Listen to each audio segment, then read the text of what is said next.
Hello friends, welcome to my YouTube channel The Mission 24/7. First of all, many congratulations to those students who are provisionally selected in Indian Navy Tradesman Mate 2021.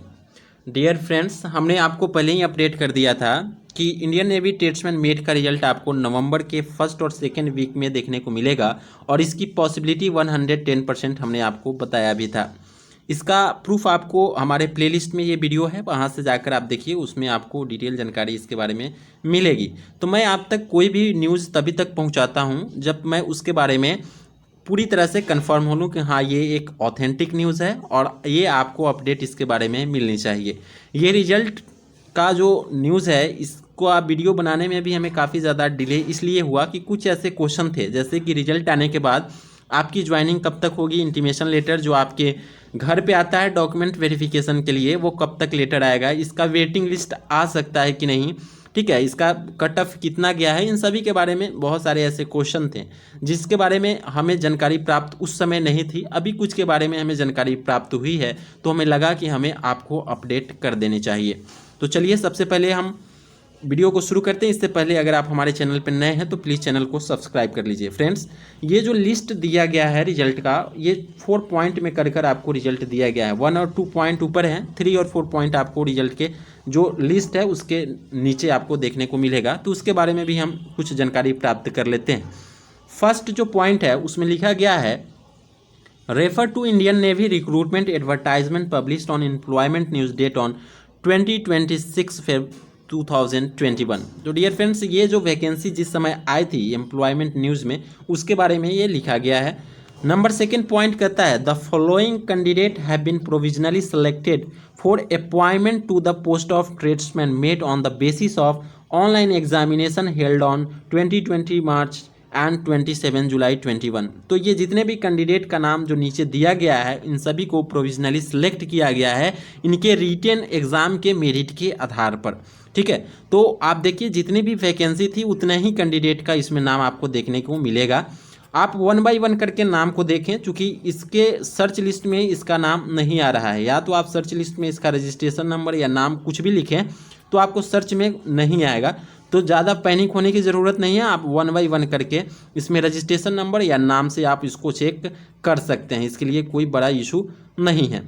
Number third का point जो है उसके बारे में हम अगर बात करें तो थर्ड का पॉइंट कहता है, the provisional appointment is subject to the verification certificate in support of prescribe essential eligibility criteria. तो जो भी एलिजिबिलिटी क्राइटेरिया इसका रखा गया है उसके ओरिजिनल डॉक्यूमेंट यानी कि ओरिजिनल सर्टिफिकेट के वेरिफिकेशन के बाद में ही आपको अपॉइंटमेंट दिया जाएगा, ठीक है। Age, education, caste, PWBD, ESM as applicable as on closing date of online application, यानी कि जो ऑनलाइन एप्लीकेशन का क्लोजिंग डेट आई थिंक 7 मार्च को था, ठीक है। तो 7 मार्च तक आपके पास एज होने चाहिए, यानी कि जो भी इसका एज क्राइटेरिया है आप उसको फुलफिल करते हैं। एजुकेशनल क्राइटेरिया जो भी सर्टिफिकेट है जो भी हो 10-12 का वे सभी सर्टिफिकेट होने चाहिए। कास्ट का सर्टिफिकेट आपके पास होना चाहिए। The candidature of the certificate is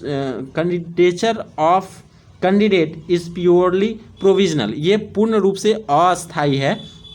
It should be noted that merely calling candidate for verification of document medical does not in any way entitle them for an appointment in Indian Navy। ये कहने का मतलब कि document और medical के होने के बाद में, डॉक्यूमेंटेशन और मेडिकल के होने के बाद में आपको अपॉइंटमेंट दिया जाएगा इंडियन नेवी में, ठीक है।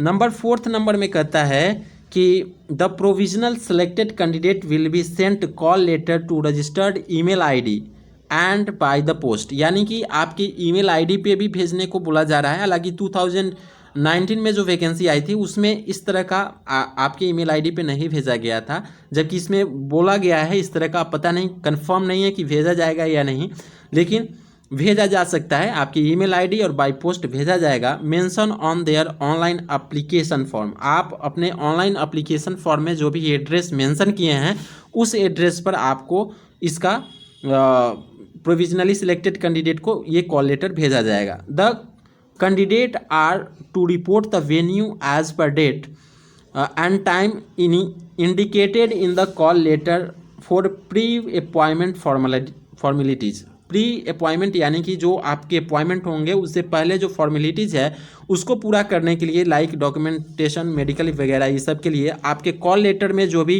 डेट और प्लेस इंडिकेट होगा वहाँ पे आपको पहुँचना होगा। कैंडिडेट में हैव टू स्टे फॉर 1 और 2 days for completion of verification और डॉक्यूमेंट। आपको 1 से 2 दिन का समय आपको लग सकता है डॉक्यूमेंट वेरिफिकेशन के लिए। Candidate should make their on arrangement accordingly, यानी कि आपको अपने से अरेंजमेंट करना होगा वहाँ किस तरह से रहेंगे, क्योंकि आपको 1 से 2 दिन का समय लग सकता है। लास्ट में नोट करके लिखा गया है, तो every care has been taken for publishing this list, यानी कि इस लिस्ट को पब्लिश करने में सभी चीज़ का ध्यान रखा गया है। Indian navy shall not be responsible for any advertisement error. The Indian navy reserve the right to rectified error and omissions if any, no correspondence will be entertained from the candidate not qualified. Friends, कहने का मतलब कि इसमें जो भी error है उसको ध्यान में रखकर बनाया गया है, इसमें इस तरह की कोई भी एरर नहीं है। लेकिन इन केस ऑफ इस तरह का एरर आपको इसमें देखने को मिलता है तो इसके लिए इंडियन नेवी के पास ये राइट है कि वो इसको सुधार सकती है, और अगर गलती से किसी कैंडिडेट का इसमें रिजल्ट हुआ है तो उसको नॉट क्वालिफाई भी वो कर सकते हैं। ठीक है, तो ये रही कुछ ऐसे बात। अब रही बात कि आपके पास इंटीमेशन लेटर यानी ये कॉल लेटर कब तक आएगा डॉक्यूमेंट वेरिफिकेशन के लिए। तो फ्रेंड्स, मैं आपको बता दूं कि ये आपको दिसंबर 2021 में ये इशू होना शुरू हो जाएंगे, आपको मिलने शुरू हो जाएंगे, और आपके डॉक्यूमेंटेशन जनवरी में एनी हाउ कराना शुरू कर देगा लोग। ठीक है, जनवरी में इसलिए कराया जाएगा कि कुछ ऐसे कैंडिडेट के डॉक्यूमेंट्स में अगर कोई इशू आता है तो वो अपना फरवरी तक उसको कंप्लीट कर लें। जैसे होता है कि एक बार डॉक्यूमेंट वेरिफिकेशन के लिए कैंडिडेट को बुलाया जाता है तो उनमें कोई ना कोई ऐसे इशू आ जाते हैं एक आध कैंडिडेट में, तो उनको फिर से टाइम दिया जाता है। तो फरवरी तक एनी हाउ ये डॉक्यूमेंटेशन का काम पूरा कर लेंगे। वैसे कैंडिडेट जिनका एक बार में फ्रेश हो गया हुआ, ऐसे भी कैंडिडेट जिनका एक बार में नहीं हुआ, और मार्च अप्रैल में आपको एनी हाउ आपको ज्वाइनिंग लेटर देखने को मिलेगा, आपकी ज्वाइनिंग करा दी जाएगी। ठीक है, तो ये रही अपॉइंटमेंट लेटर से रिगार्डिंग बात। अब हम बात करते हैं कि क्या वेटिंग लिस्ट भी आ सकता है। तो फ्रेंड्स, वेटिंग लिस्ट के बारे में अभी इस तरह की कोई भी जानकारी प्राप्त नहीं होगी, और ऐसे कैंडिडेट जो अभी वेटिंग लिस्ट का वेट कर रहे हैं वे सबसे पहले RTI लगा लें कि RTI से उनको पता चलेगा कि कट ऑफ इसका कितना गया है। कट ऑफ के बाद में उनके मार्क्स कितने आ रहे हैं।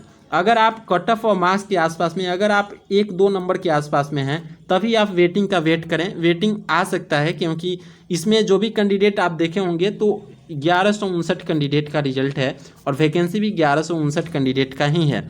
तो बहुत ऐसे स्टूडेंट होंगे जिनका सिलेक्शन कहीं और हो गया होगा या डॉक्यूमेंट में किसी तरह का इशू होगा। वैसे इसमें रिजल्ट आने का मतलब है कि आपकी 99% पॉसिबिलिटी है कि आपका ये जॉब हो जाएगा।